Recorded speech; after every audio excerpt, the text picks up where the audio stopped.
Welcome to CapitolView, where we discuss the latest in state government and politics. I'm Hannah Meisel with NPR Illinois. Joining us this week is Kent Redfield, Professor Emeritus in Political Science at the University of Illinois, Springfield. Thanks for being here, Kent. Good to be here. And also here is Amanda Vinicky of Chicago public television station WTTW. Glad you're here, Amanda. Love being with you guys. Governor JB Pritzker this week issued a partial mask mandate, including for schools after weeks of contentious school board meetings across the state. Prior to this, a good many school districts had already adopted mask optional policies for the school year per older CDC guidance from early July, though other districts had held off and decided to require masks, as we've seen the rise of this more contagious so-called Delta variant of COVID. Amanda, the governor says he had no choice because of the Delta variant. Was this always inevitable? Had more people gotten the vaccine, then perhaps this wouldn't have been inevitable. And yet it seems as if when the nation started missing targets, let alone Illinois, not that Illinois had hard and fast targets, but nonetheless, when you weren't seeing vaccination rates as high as they need be to reach what's always, I think, been sort of elusive in terms of this herd immunity standpoint, then yeah, something I think was going to happen. I guess I'll be curious. In a couple of weeks, will there be a CapitolView program where the discussion is this inevitable, talking about further mitigations? Because when Governor JB Pritzker introduced the new sets of mandates with masking and then some vaccination ones that I'm sure we'll get to for state employees, he said that this is initial steps to take to combat the Delta variant, which is highly transmissible. And he said he wanted to take these actions now so that there isn't a surge as the state has seen in the past. But he did not indicate what could come after that. And in fact, when asked about any sort of mask mandates for public places, be it grocery stores, restaurants, what have you, or other mitigations, he did not indicate that would be something coming down the pike. He says that we are in a new and a different time period because the vaccine is available. So not going back to all of those phases of yore. Right. But, it was interesting watching the reaction, especially from Republicans to this mask mandate yesterday, especially from the limited field of Republican candidates vying to replace the governor, unseat the governor next year. Of course, an overreaction, a theatrical overreaction is just part of politics these days. But Kent, some reacted as if the governor was sending everyone back into lockdown. And in fact, use that terminology, use that fear of, this is about control. This is not about controlling the virus. What did we see, what did we see from those candidates who are trying to challenge the governor? Well, they're playing to a base. They have to win a primary. In terms of the people they're expecting to be in the, voters in the Republican primary, they're hitting the right notes, but this is not, something you're going to run successfully on in the general election. I don't think in terms of schools, it will, we're pretty much maxed out. We're not going to go into distance learning. And so the social distancing, the masks, testing. There are some, there are some other things here, but, as long as you've got everybody under 12 years old can't get vaccinated, you've got the variant is crossing over in terms of people that are vaccinated. It's much more contagious. And, regardless of what superintendent and school boards will say, an awful lot of them are more than happy to have the governor make this decision and take that away from them. So it's blame the governor, and that's what you do when you're governor. And so he's going to take the heat. But yeah, this is what you're getting from the current Republican field is pretty much regurgitating the talking points. The Republican leadership says, we've got to let the General Assembly come in and weigh in on this. And, that's a recipe for doing absolutely nothing and getting more mush. And so, I don't think he had any choice other than to do what he did. And I don't think that as far as schools are concerned, this is pretty much where we're at. I mean, and we're pretty much going to vaccinate, college-age students. The U of I certainly is requiring that across the board. So I think it's settled in terms of where we're going. There isn't much more that we can do in terms of that. And we just hope we get enough people vaccinated to at least slow this down and perhaps get it, the numbers going the other direction. Just one of the things that Ken said that I want to kind of circle back to is that school boards where this has gotten contentious in certain cases because it's not just the Republican candidates running against Pritzker who are tossing out some pretty big words and casting masking as a matter of freedom. I think that you have a lot of parents who really feel that way. I mean, there are strong emotions from parents on both sides, those who are scared to send their children to school, period, but particularly when there were going to be districts going masked optional. And then on the other hand, parents who, be it because they've been kind of ginned up from politicians or what, really also don't want their children to do this. You heard some of the Republican candidates say, this is bad for students' mental health. And I think it could be easy for pundits to say, that's a political talking point, but I think people really feel that way. Something that Ken said, though, is it's not just school boards, these, people who ran for a local office who are happy to pass this decision off to the governor. It's the legislature as well. And I think that there is sort of an interesting point that even when Madigan was speaker in the pre-Welch days, that the notion had always been that Mike Madigan was very protective of keeping the General Assembly's authority, not passing that off to the executive branch. And nonetheless, this is a case, I think, where you could argue that the General Assembly really did just say, nope, we're done, handing it over to Governor Pritzker's office.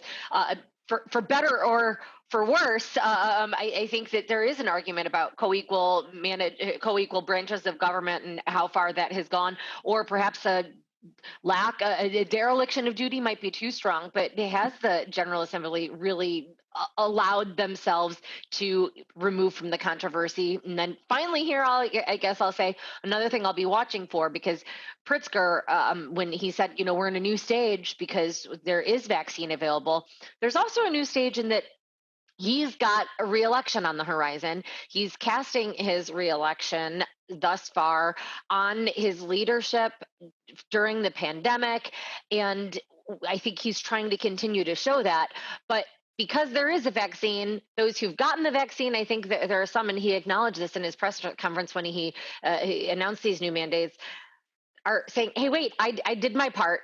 I'm sick of this. We can't shut the whole economy down all over again. And so he has to walk even perhaps a more careful line politically, as the science is not what it once was. And there might not be the appetite for some of these mitigation measures, depending on how far and how strong he goes, particularly if, God forbid, it were to come to shutdowns.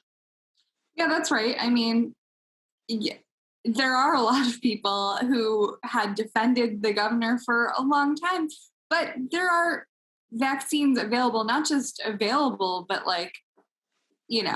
you could go into any Walgreens, any CVS, any, a lot of places. Your doctor. You could win $1 million.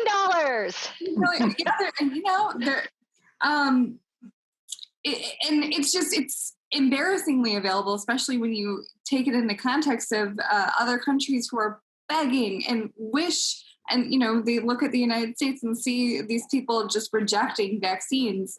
And unfortunately, wherever there's vaccine, wherever there is massive spread, whether it's in unvaccinated people or in the United States or unvaccinated people in another country where they just don't have any vaccine available yet, you're going to get, unfortunately, more of these mutations. And it is scary because what if we do run into one that's vaccine resistant altogether, put us back to square one. But I do want to also, vaccines and masks, they're not the entire solution. Remember our good friend testing, everyone getting COVID tests so many times, especially in the, early months of the pandemic.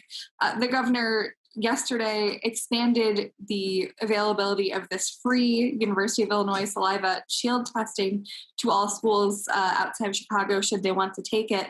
And, the goal there being, be aware of your status. And there are new, guidelines where before you would have to be out for anywhere from 10 to 14 days during the incubation period. But now there's this option to test out if you do either test positive for COVID or perhaps get a false positive. So, those should go a long way into making sure that kids aren't out of school, and teachers, frankly, because that's a problem was last year and it could be this year. Make sure that they're not gone from the classroom for an extended period of time. But I do want to move on to, the second part of the governor's mandate yesterday was that state employees, frontline state employees, those who work in prisons, congregate care facilities, group homes, veterans homes, that they get vaccinated by October 4th. And Kent, the state's largest public employee union pushed back on that yesterday. The governor had cited low vaccination rates in the veterans homes, where I thought is interesting because, of course, he is under fire for a fatal outbreak at the LaSalle home last fall. But, the governor said, quote, "It's a breach of safety. It's fundamentally wrong. And in Illinois, it's going to stop," referring to folks who choose not to get vaccinated, who work at these places and could be carrying the virus in. And AFSCME's Council 31 President Roberta Lynch pushed back and said, "We strongly oppose any efforts to define them," meaning state employees, "as part of the problem rather than recognizing their dedication." So Kent, this is an interesting corner that the governor is painting himself in. He had such a good relationship with unions throughout his campaign and, first year in office. But as we're getting to year, 2.5, 3, the governor has really had to battle them over things like this, and also the energy bill, which we'll get to later. But what do you think of this new battleground? Well, he is going to get, on the mass side, the vast majority of the students that are attending, K through 12 are going to be in districts that are complying with the mask mandate. The real holdouts will be in areas, if we just look at it politically, in areas that he's not going to win in the general election. This is going to be popular in the suburbs. The Chicago School Board, or the Chicago Teachers Union, has endorsed this. The two teacher unions, the IEA and the IFT. And so I don't know, the risk there. I don't know. He wants people to reelect him on his leadership, and the cornerstone of that is how he deals with the pandemic.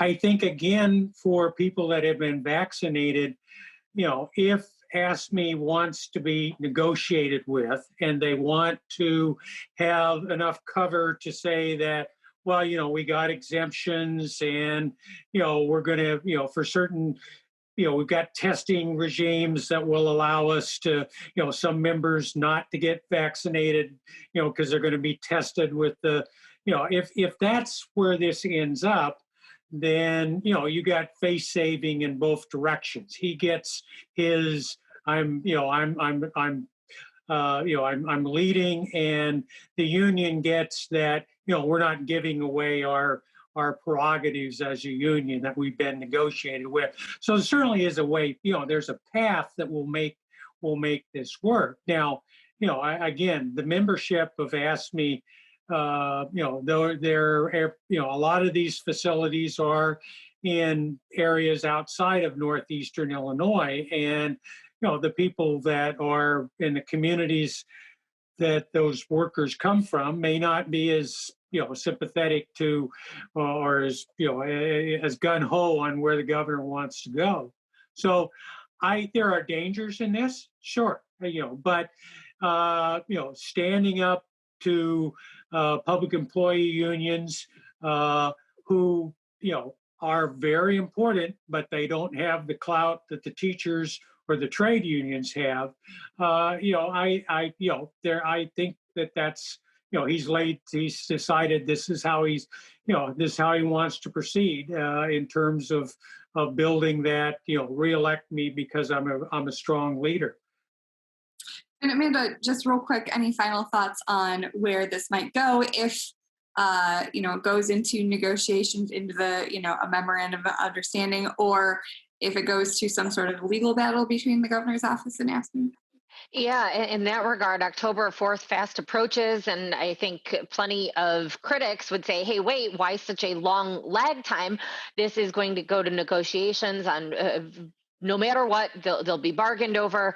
There are those who say that this doesn't go far enough. Why is it just a mandate for state employees in congregate settings? Make it a mandate, period. So I guess, again, things that I'll be watching for, might things change at all if FDA approval is given to these vaccines? And it is also, I think, as you noted early on, Hannah, that this is interesting, number one, due to the governor battling a lawsuit and criticism of a fatal COVID outbreak at a veteran's home, trying to stave that off. And really, his words were pretty harsh, saying that there have not been enough state employees vaccinated at these facilities. And then number two, that he is going head to head with AFSCME, and this is sort of his second battle with the labor movement, because he's also on the opposite side when it comes to the latest in energy talks. And for a governor that has, I think, really gone out of his way to not in any way, shape, or form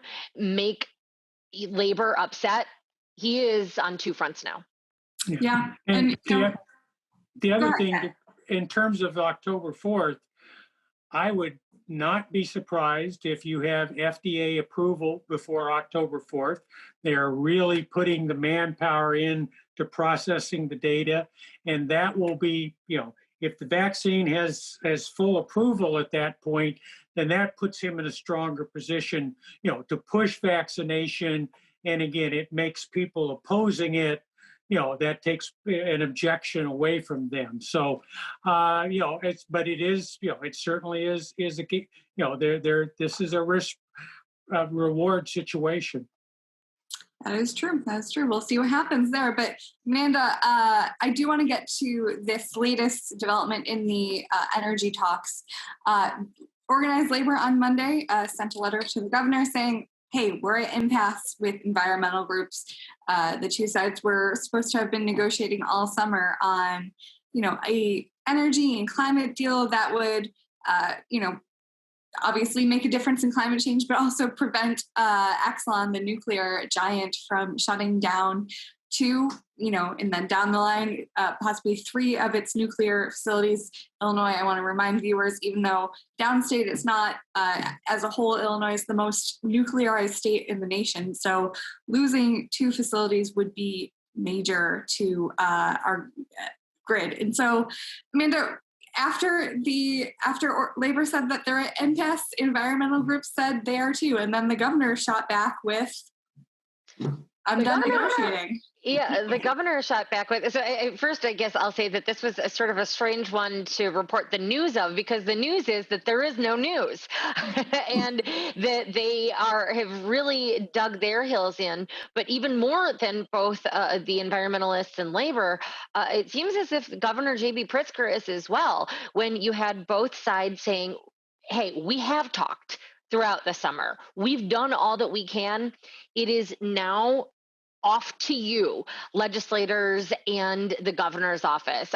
When asked about it, Pritzker sort of took umbrage with the notion that interest groups were talking amongst themselves without involvement of electeds, although it really does seem as if, at least since the legislature was back in, I believe it was June in Springfield, to try and get a deal done on this, that is the case.